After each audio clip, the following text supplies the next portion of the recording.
Shalom Bapak, Ibu, Saudara dan Saudari yang terkasih. Segala pujian, hormat, kemuliaan hanya bagi namanya, Allah pencipta langit, bumi, dan alam semesta dan segala isinya. Sebelum kita memulai membaca merenungkan kebenaran firman Tuhan pada pagi hari ini, dan sebelum kita melakukan aktivitas, mari kita minta pertolongan kepada Tuhan. Mari kita bersatu di dalam doa. Kami naikkan syukur kami di hadapan-Mu ya Allah kami.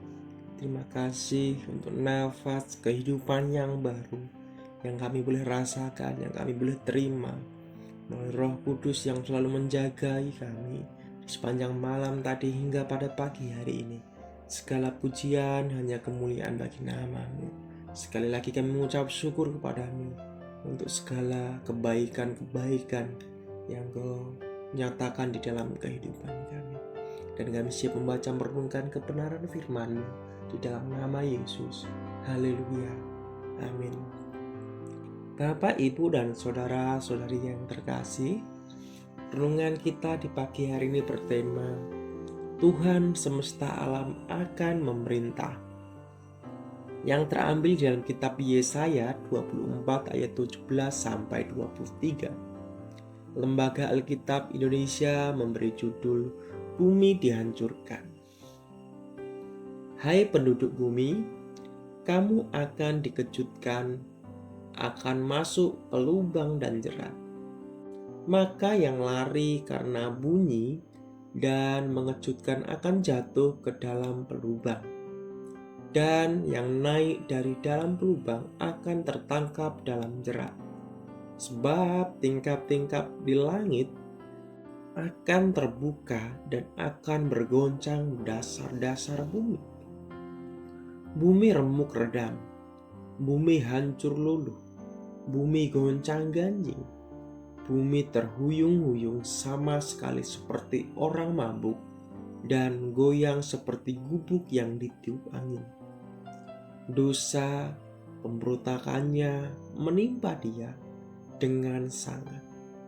Ia rebah dan tidak akan bangkit-bangkit lagi.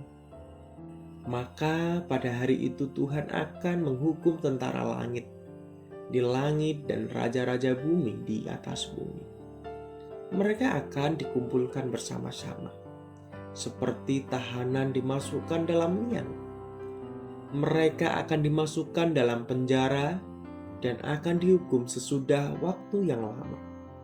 Bulan purnama akan tersipu-sipu, dan matahari terik akan mendapat malu. Seperti Tuhan semesta alam akan memerintah di Gunung Sion dan di Yerusalem. Dan Ia akan menunjukkan kemuliaannya di depan tua-tua umatnya.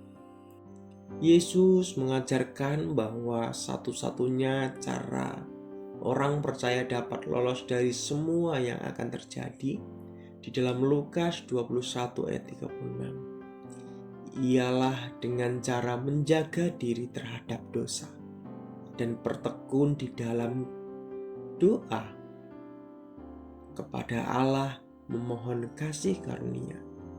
Setelah meruntuhkan semua kuasa jahat, kerajaan Allah akan datang ke bumi dan Tuhan akan memerintah.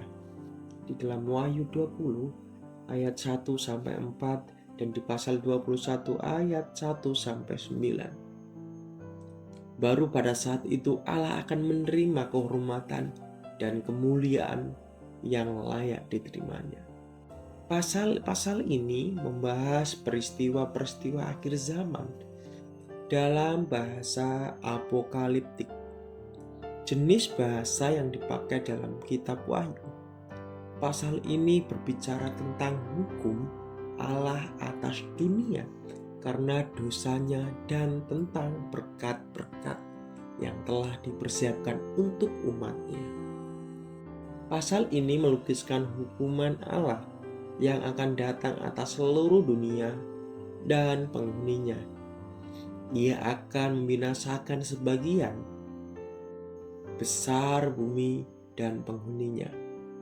Masa perusakan dunia ini disebut masa kesengsaraan besar dalam perjanjian baru di dalam Matius 24 ayat 15 sampai 21. Setelah hukuman atas dunia ini, Kristus akan kembali untuk memerintah orang benar di bumi.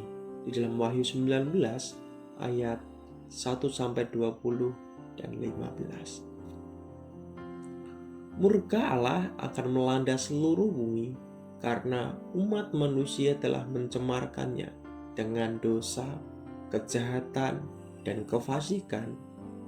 Sekarang ini dosa merajalela. Tetapi pada akhir zaman Allah menetapkan terjadinya suatu malapetaka, mengerikan, dan tidak terelakkan atas semua pihak yang senang dengan ketidakbenaran. Upah dosa adalah maut dan kebinasaan. Di dalam Roma 6 ayat yang ke-23. Kebenaran ini ditunjukkan dalam skala internasional pada akhir zaman, manakala semua yang tidak bertobat dan berbalik kepada Allah akan dibinasakan. Bencana itu akan seperti api yang membakar dan menghanguskan sama sekali.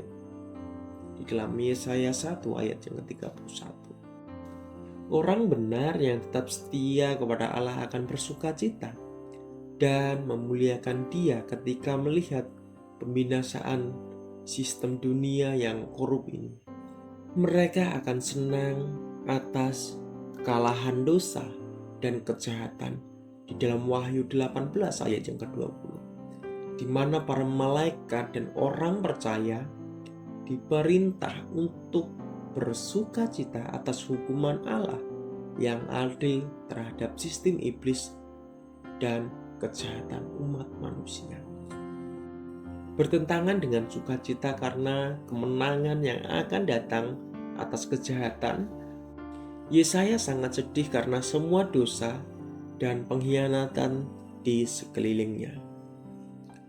Kuasa-kuasa ini adalah kuasa roh jahat dan iblis yang menentang Allah. Di dalam Efesus 6 ayat 11 sampai 12 dan juga di dalam Wahyu 20 ayat 1 sampai 3. Pada akhir sejarah mereka akan dikurung dalam penjara. Amin. Mari kita bersatu di dalam doa.